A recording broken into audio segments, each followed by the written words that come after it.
Wagner Amodeu, para quem não me conhece, e eu estou aqui para apresentar para vocês um tema desse nosso primeiro encontro online, em razão do momento que nós estamos vivendo.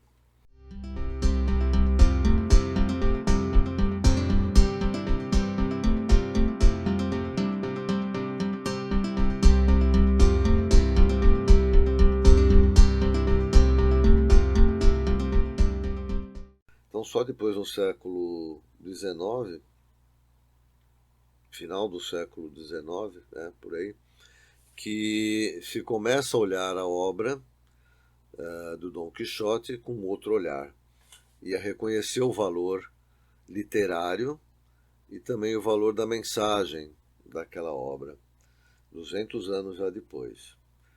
Hoje é considerada uma obra marcante da literatura moderna, que iniciou a literatura moderna. Ele é comparado, né, como importante, assim como um Dante Alighieri foi para a Itália, ou um Shakespeare foi para a Inglaterra, que aliás eles são mais ou menos contemporâneos. Essa primeira parte, portanto, era ainda considerada comédia na época. Mas ele tem uma qualidade que vai se perceber depois, a gente vai falar também daqui a pouco. Ele tem uma qualidade que é buscar a essência da alma humana. E por causa disso, ele se torna universal e atemporal. Então, Cervantes viveu aí de 1547 a 1616.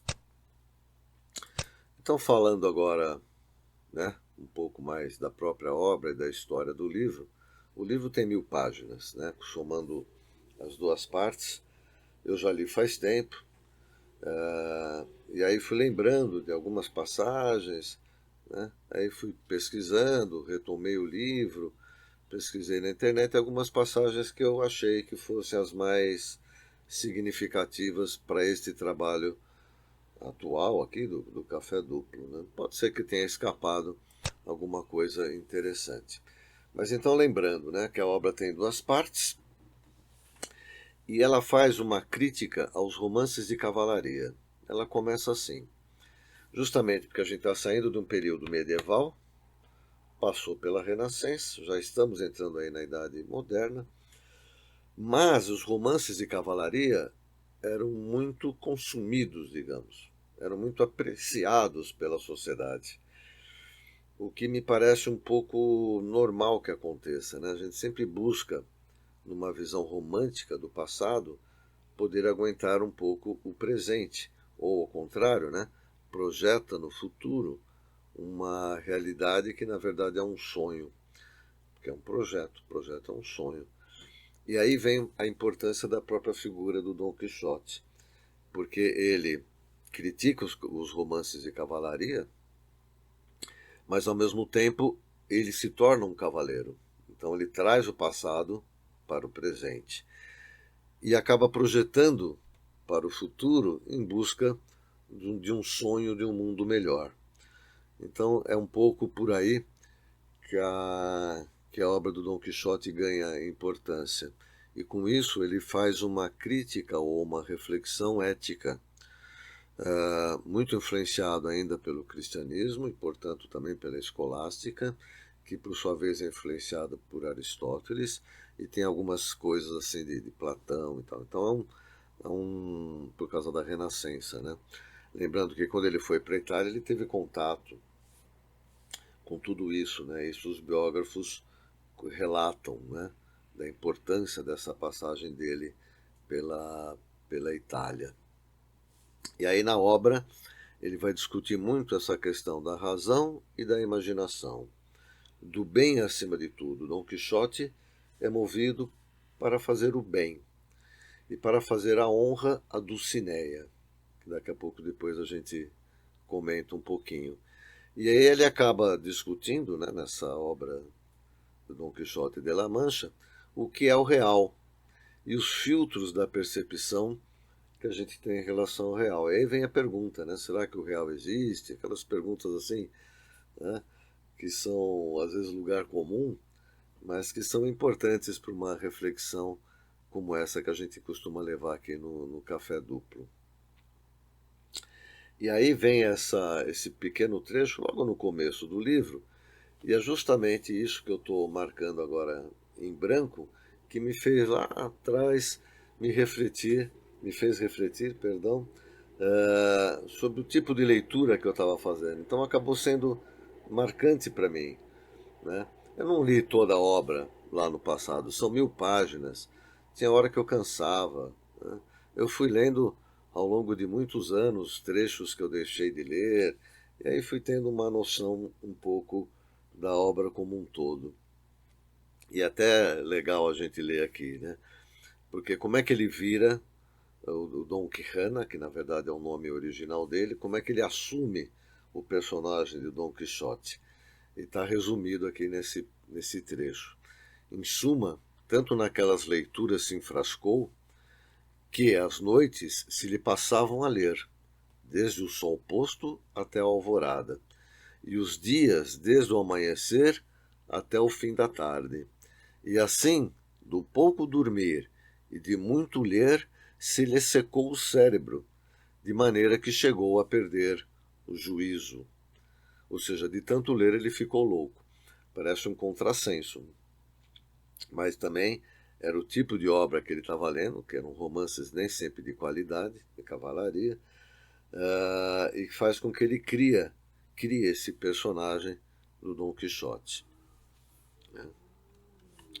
Aqui no século XIX, Gustave Doré, um ilustrador famoso que ilustrou muitas obras literárias na época, fez muitas ilustrações de clássicos, né, e entre eles o do Dom Quixote. Então aqui é o momento em que o Dom Quixote se forma, né, envolvido com toda essa fantasia de heroísmo que ele absorveu dos romances de cavalaria. Mas o Dom Quixote é uma figura muito estranha. Ele vive apanhando, né? Vive apanhando.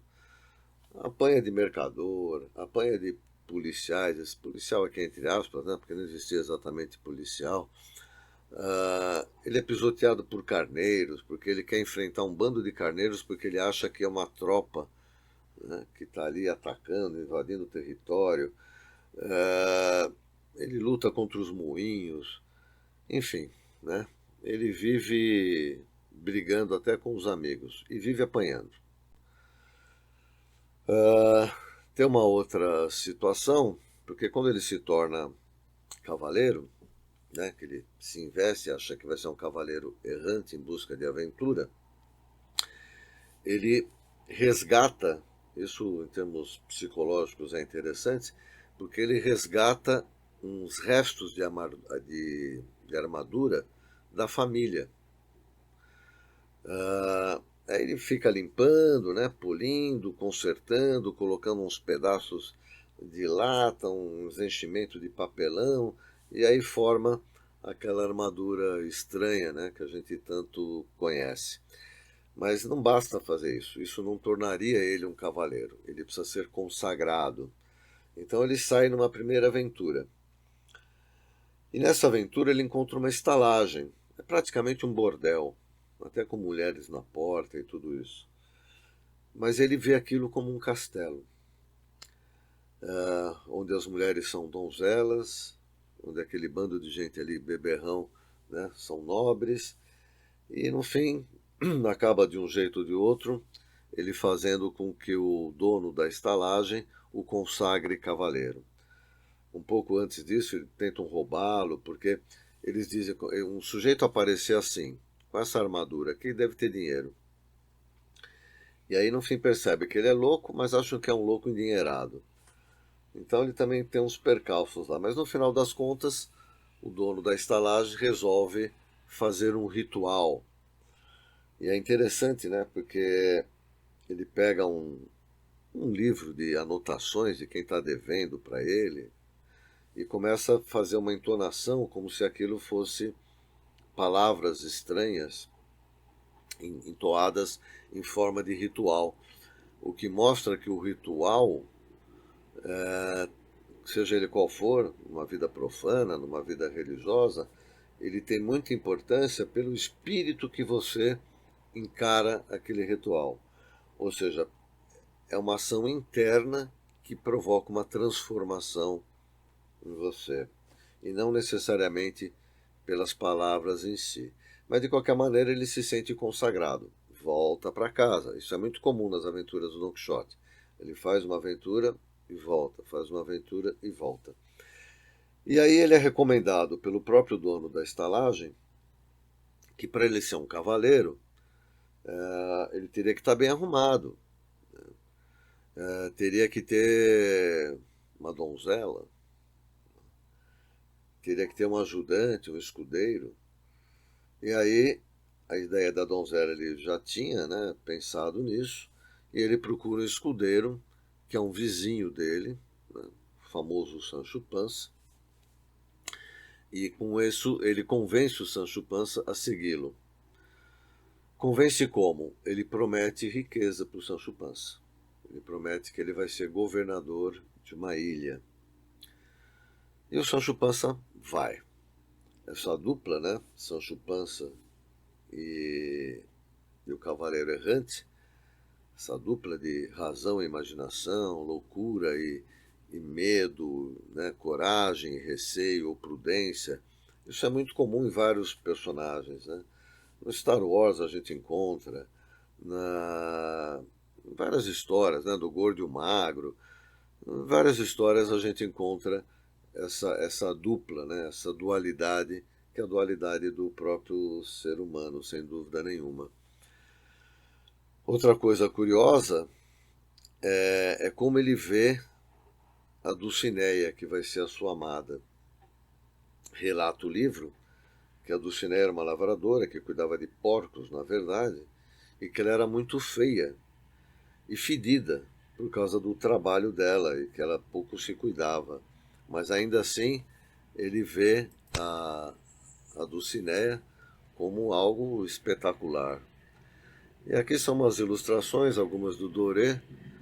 Por exemplo, ele quer libertar, tem um pessoal aí que é prisioneiro, na verdade, que está sendo levado, acho que, para as galés, para trabalhar forçado, e ele quer libertar, achando que são escravos. Então tem uma coisa curiosa que o livro coloca em discussão, que muitas vezes, ao querer fazer o bem, você está extrapolando. E aí vem uma discussão ética. Ou seja, não basta você ser movido por querer fazer o bem. Isso não é muito fácil. Isso o próprio Aristóteles colocava quando ele dizia que nós temos que cultivar virtudes intelectuais e virtudes morais, e que o excesso ou a falta dessas virtudes faz com que a gente também caia em erro. E o excesso do bem, se é que a gente pode dizer isso, né? Não é o excesso da caridade, mas é o bem, o excesso de querer fazer o bem, cegando o seu juízo da realidade. É isso que Aristóteles coloca, é isso que o Tomás de Aquino vai recuperar na Escolástica, e é isso que o Dom Quixote acaba fazendo muitas vezes, e por isso que ele se dá mal, por isso que ele vive encrencado.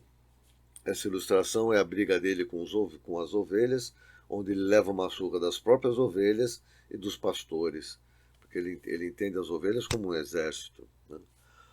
A cena famosa do moinho, tem até um trecho de um filme que é interessante ver, né? Porque é uma das cenas mais famosas. Ele vê os moinhos como gigantes, né? E os braços do moinho como os gigantes girando, né? Os braços, né? As pás dos moinhos. But look there, our adventure starts better than I could have hoped.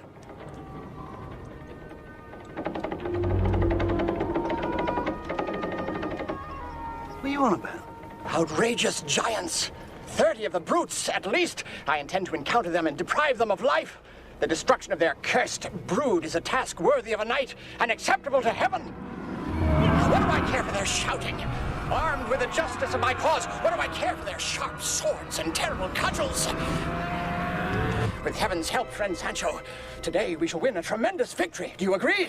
Well, there's only one objection as far as I can see. What's that? Well, it's only a slight objection. Well, speak out, man. Well, I can't see no giants exactly. Poor in brains. What do you know about adventure? Oh, see their arms waving?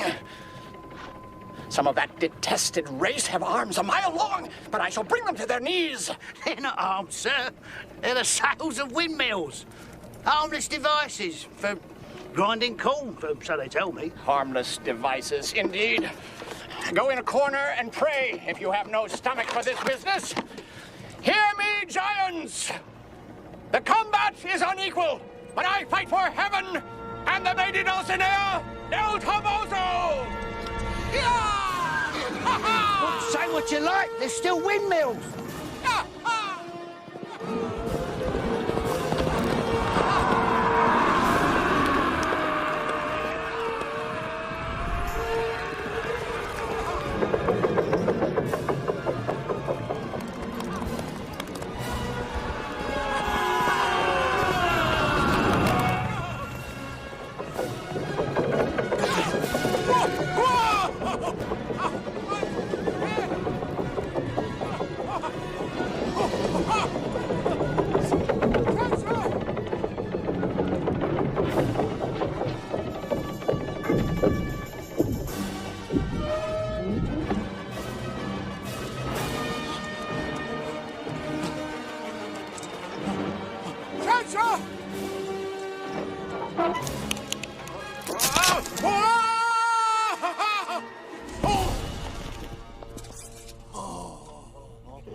So, seems the giant won. It was the cursed wizard and necromancer Malfato. Who? He that turned the giant into a windmill to defeat me. Oh. It seems that wizard has left you with some fine bruises. They are the bruises and medals of honor. E o Sancho não entende. O Sancho fala, poxa, mas são apenas moinhos. E ele diz o seguinte, acho que é a primeira vez que ele menciona isso, que na verdade são encantadores. Ou seja, são gigantes de verdade, mas os encantadores querem que você veja que são moinhos. E essa história dos encantadores percorre o romance todo. Os encantadores impulsionam o Dom Quixote, mas também tiram ele da realidade. Isso em termos de análise junguiana, a gente pode dizer que é uma espécie de sombra que impulsiona, mas ao mesmo tempo pode lhe cegar também, da mesma forma que fazer o bem pode também ser um erro. Então é perigoso, né? A gente ouve assim, parece estranho, como assim fazer o bem é um erro? Não, fazer um bem não é um erro, mas fazer um bem de uma maneira inocente, né, ingênua, como era o Dom Quixote, muitas vezes faça com que você erre. E aí vem a discussão ética em relação a isso. Aqui uma ilustração também do Doré, mostrando ele chegando na estalagem, onde ele vai se sentir consagrado através do ritual. E aí a figura da Dulcinea, né, pelo mesmo gravador aí do Gustave Doré. Ali tem até um porquinho do lado dela, então diz que ela era muito feia e fedida.